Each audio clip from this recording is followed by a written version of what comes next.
Hi, well, we are back for chapter 14 of Surviving Bear Island. And right at the end of chapter 13, if you remember, Tom had been trying to stay alert but calm, and he had seen this white and gray, and, um, and he said he was relaxing and just stood there. He said, and that was my first mistake, and my second mistake was not looking where I was going as I backed up. And so he's made these two mistakes, and now we're going to see what that white and gray is and see how those mistakes impacted him. So here's chapter 14. A hiss like no other hiss I'd ever heard invaded my ears. Then this prehistoric beast was stretching its neck toward me and flapping the biggest wings I'd ever seen. When I saw its bill was open and it wasn't stopping, I took a couple of big steps backward to avoid being pierced or bitten or whatever it was this thing was planning on doing.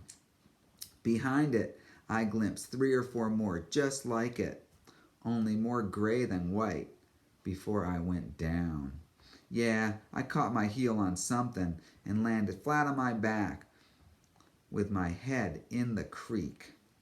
2 thumps on my chest and the monster swan was on top of me with its hissing bill descending toward my face.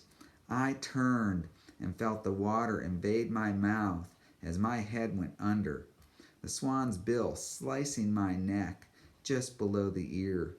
I came up choking, swinging my arms. The swan danced back, still hissing. I spied the end of my gaff, scooped it up, and kept advancing. All 5 of them turned and started flapping their wings through the beach grass, eventually lifting off like jets with extremely heavy cargo. I let out a breath, felt my heart pounding. My hand moved to my neck just below my ear and came back bloody. It stung like it had been blasted by a blowtorch. I just had my butt kicked by a bird. Yeah, it was a big bird, but still, it was a bird. Okay, alert but calm doesn't work every time. And swans, they're tough. I'm just glad it hadn't connected with one of my eyes. Mr. Haskins was always telling us weird animal stories, but he didn't have any swan stories that I knew of. I kept walking and broke out of the beach grass. I wiped more blood from my neck, forded the 2 side channels, the water pulling at my shins. Then I crossed the gravel bar. If I would have been thinking more clearly when that swan was on top of me, I could have grabbed its neck and twisted. If I wanted to survive, I needed to be ready to take advantage of any opportunity. If I'd been ready, maybe I'd be cooking a big fat swan instead of swiping blood off my neck. I approached the main channel of the creek and saw a splash. Like magic, a large school of fish filled the channel. I felt the power again. The whole place was humming. Only it wasn't a noise. It was more of a feeling. Like the fish were in charge. When they were here, everyone noticed. The eagles, the gulls, the bears, seals and sea lions ate salmon, and killer whales. Everything depended on them. Well, everything except for maybe killer swans. No fish earlier, and now there were fish. I needed to figure this out. My mom's lyrics rushed into my brain. If you pay attention, you will know what the river knows.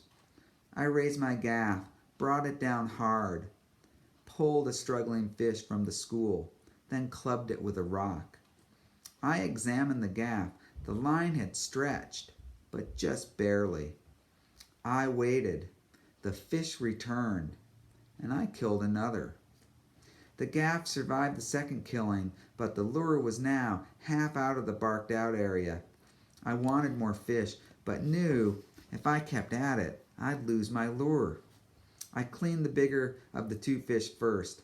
I took my knife, punched the tip into the opening just in front of the anal fin, and ran it up the belly, stopping just below the gills. I pulled the guts out and tossed them into the creek and let the gulls fight over them.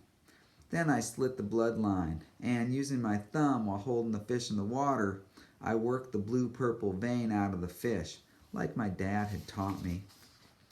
I cleaned the other fish and paused for a moment when two bright pink egg sacs plopped out of the cavity. I knew people ate the eggs, but they looked pretty gross to me. I tossed the eggs along with the rest of the guts into the creek and rinsed my hands. Later, I had oil from the fish on my lips, cheeks, and hands. I crunched the last of the burnt skin between my teeth. Then I sucked on the bones, trying to get every last bit of meat, but I stopped short at the eyes. I couldn't take an eye out of a socket or suck an eye out of a socket, even though I knew they were packed with protein. But just the thought of it made my stomach lurch. I threw the skeletons into the creek and then took a long drink and splashed water on my face. I worked my hands into the sand and finally ground rock and scrubbed them like Dad had done to clean the dinner pot. I splashed some water on my raincoat and rain pants, hoping to rid them of the fish smell. Then I splashed water on my swan wound. I ran the tip of my finger along the slit in my skin, and it came back pink, coated with watery blood. And the area around the slit was sore, all the way from my earlobe to partway down my neck. I turned sideways, trying to see a reflection of it in the water, but couldn't see anything. I splashed more water on it, hoping it wouldn't get infected. I was about to head back to my kitchen when I spotted something way up the shoreline. A color that wasn't quite green, just above the strand line in the trees. Almost blue, a waving blue. I'd see it, and then I wouldn't. I'd see it, and then I wouldn't. But one thing's for sure, I hadn't seen it when I'd walked the shoreline to get here a few days ago. I jogged toward the disappearing and reappearing blue, keeping my eyes trained on the spot, my heart thumping through 3 layers of clothing, my swan bite throbbing. It was more flung than hung. At the bottom, 6 inches were shredded, like party confetti or Christmas tree tinsel. But the rest of it was intact. I reached out and pulled it from the branches. One of the sleeves caught, but another tug freed it. Now it was in my hands. My throat tightened up and I swallowed.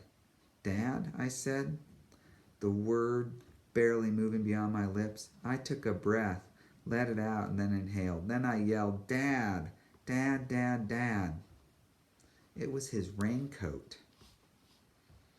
Later, back at my kitchen, I scooped some live coals out of the fire ring with a thick piece of bark, then went to my sleep shelter and got fires going there. I'd searched and called, and I'd scanned the forest floor and the thin strip of beach around the raincoat for footprints, but all I'd found were bear tracks. Maybe the jacket washed ashore and a bear had picked it up. Was my dad wearing that jacket when the boat flipped? I couldn't remember. I knew he at least had it in his cockpit, and I knew it was raining, but maybe he hadn't had time to put his jacket on. I had my jacket on from the start because I was cold, but my dad never wore his unless it was raining. If he's around, he has to see the smoke from my fire, or at least smell it. But if he's hurt, he might not be able to walk. But I hadn't seen any tracks by the jacket. Maybe the tide had erased his tracks. Maybe it means he's coming. Maybe it's a sign telling me to hang on because he's coming. Maybe he's walking the shoreline of Hidden Bay right now, like I had a couple days ago. Tomorrow I'd make this shelter better, more home-like, and warmer. And I'd build a shelter for the kitchen. I'd build it big enough for 2. I'm moving in, I thought, where the fish are, where the power is, where my dad's coming to. Then it hit me, exploded in my mind like fireworks. The tide. The fish run with the incoming tide. Fishing is always better on an incoming tide. That's what Dad had said. The tide must help the salmon upstream, kind of push them upstream. I'd have to tune into the tides if I wanted to catch fish. And if I didn't catch fish, I'd be the food. Okay, well, that's the end of the chapter. We'll be back for chapter 15 tomorrow.